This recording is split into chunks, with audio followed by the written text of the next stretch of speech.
নমস্কার বন্ধুরা, ধর্মকথা চ্যানেলে তোমাদের অনেক অনেক স্বাগত। আশা করি ঈশ্বরের কৃপায় সবাই অনেক অনেক ভালো আছো। এবং আজকের যে বিষয়টি নিয়ে আপনাদের সামনে আমি তুলে ধরব সেটি হলো মা ধনলক্ষ্মীর পূজা কিভাবে করবেন এবং সেই সঙ্গে মাকে কি কি দ্রব্য অর্পণ করলে বা কি কি দ্রব্য দিলে মা অত্যন্ত খুশি হন সেটি নিয়ে আলোচনা করব। সেই সঙ্গে মা লক্ষ্মীকে কিভাবে কোথায় রাখবেন, কিভাবে রাখবেন এবং ঘটের মধ্যে কি কি দেবেন, কিভাবে ঘট স্থাপন করবেন, আমি সব কিছুই আপনাদের সামনে এক এক করে তুলে ধরার চেষ্টা করব। তাই আশা করব মন দিয়ে পুরো ভিডিওটি শোনার অনুরোধ রইল। প্রথমে আসি মা লক্ষ্মীর অবস্থান। মা লক্ষ্মীর অবস্থান সবসময় আমরা জানি যে ঘরের ঈশান কোণে অর্থাৎ উত্তর পূর্ব কোণে রাখতে হয়। মায়ের মুখ সর্বদা পশ্চিম দিকে অথবা দক্ষিণ দিকে রাখতে হয়, অর্থাৎ আপনি যখন পুজো করতে বসবেন আপনার মুখ সর্বদা যেন পূর্ব দিকে অথবা উত্তর দিকে হয়, এটি অবশ্যই আমাদের কিন্তু খেয়াল রাখা উচিত। এবারে আসি মাকে কিভাবে রাখবেন। মাকে যেখানে রাখবেন, সিংহাসনে হোক বেদিতে হোক, যেখানে রাখবেন চেষ্টা করবেন পরিষ্কার পরিচ্ছন্ন করে এবং জায়গাটি সম্পূর্ণভাবে বিশেষ করে আলোকিত করে রাখবেন। এবং সেই সঙ্গে বলে রাখি, মায়ের পূজার সময় অবশ্যই অখণ্ড প্রদীপ, ঘিয়ের একটি অখণ্ড প্রদীপ অবশ্যই নিবেদন করুন। এবং সেই সঙ্গে মাকে যখন পূজা হয়ে যাবে বা পূজার সময় হলুদ বাতি, হলুদ রঙের ল্যাম্প বা বাল্ব জ্বালাবেন, যা মায়ের অতি পছন্দের।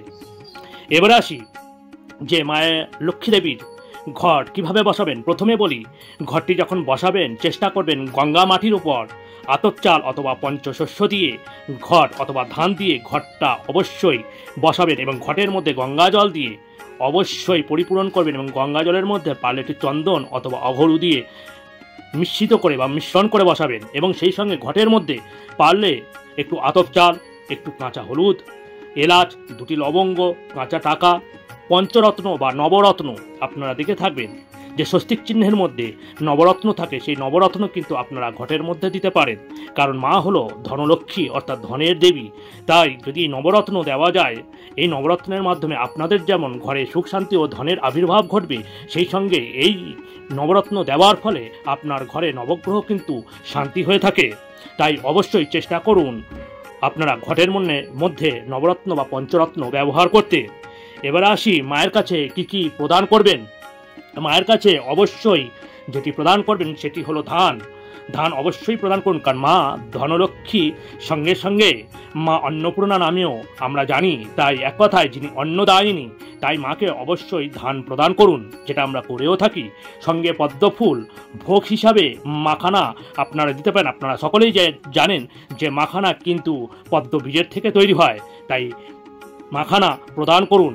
এবং পারলে আপনারা পদ্মবীজ যে মালা হয়, পদ্মবীজের মালা মাকে অর্পণ করতে পারেন। মা অত্যন্ত অত্যন্ত প্রসন্ন হন। সেই সঙ্গে মায়ের কাছে বা লক্ষ্মী নারায়ণের কাছে আপনারা কস্তুরী নিবেদন করতে পারেন। কস্তুরী হলো হরিণের নাভি, যা বড় দশকর্মা দোকানে কিন্তু আপনারা পেয়ে থাকবেন, যা অত্যন্ত পছন্দ করেন। এবং সঙ্গে দক্ষিণাবর্ত শঙ্খ অবশ্যই প্রদান করুন। এবং এই দক্ষিণাবর্ত শঙ্খকে মা লক্ষ্মীনারায়ণের কাছে মা লক্ষ্মী রূপে আপনারা কিন্তু দক্ষিণাবর্ত শঙ্খ আপনারা পূজা করতে পারেন। এবং তার পূর্বে বলে রাখি, এই দক্ষিণাবর্ত শঙ্খ দিয়ে ভগবান নারায়ণকে যদি সুগন্ধি জল অর্থাৎ অঘরু ও চন্দন মিশ্রিত জল দিয়ে যদি ভগবান নারায়ণকে অভিষেক করা যায়, ভগবান নারায়ণ অত্যন্ত প্রসন্ন হন। এইভাবে আপনারা কিন্তু পূজা করতে পারেন।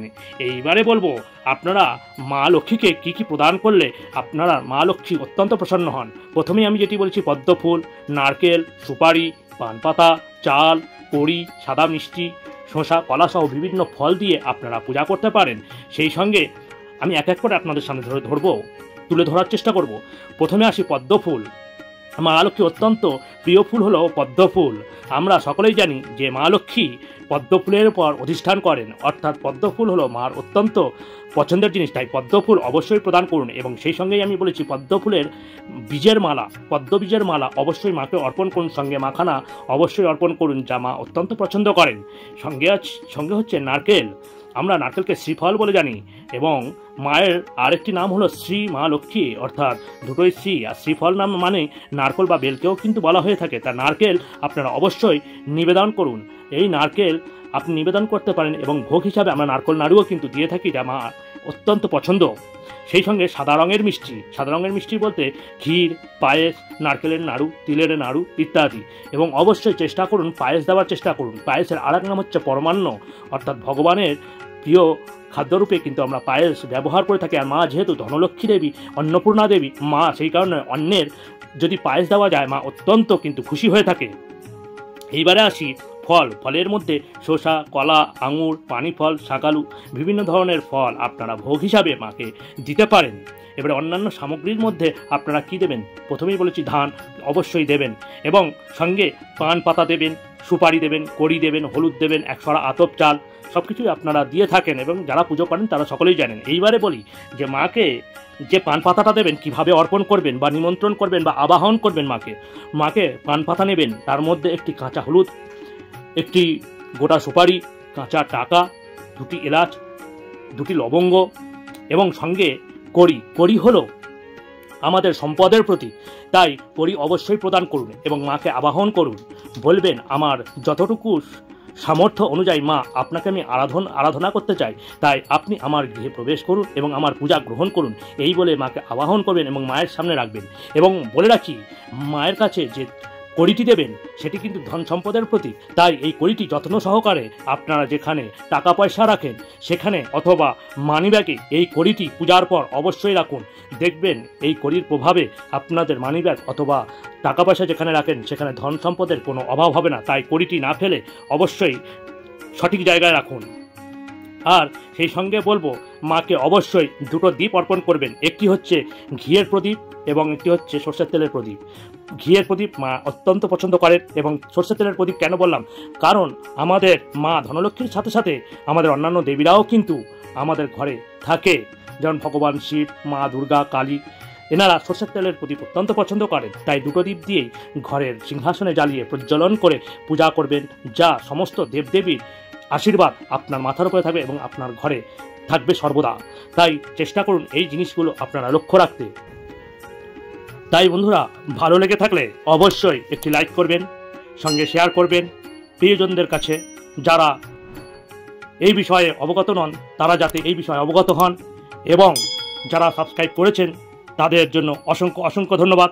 যারা নতুন, যারা এখনও সাবস্ক্রাইব করেননি তারা অবশ্যই আশা রাখবো সাবস্ক্রাইব করতে। এবং যারা এই কোজাগরী লক্ষ্মী পুজোতে যারা পূজা করছেন, আমার শর্ট ভিডিওতে লক্ষ্মী নারায়ণ সমেত পুষ্পাঞ্জলি ও প্রণাম মন্ত্র দেওয়া আছে, আপনারা সেটাও দেখতে পারেন, সেইভাবে আপনারা পূজা করতে পারেন।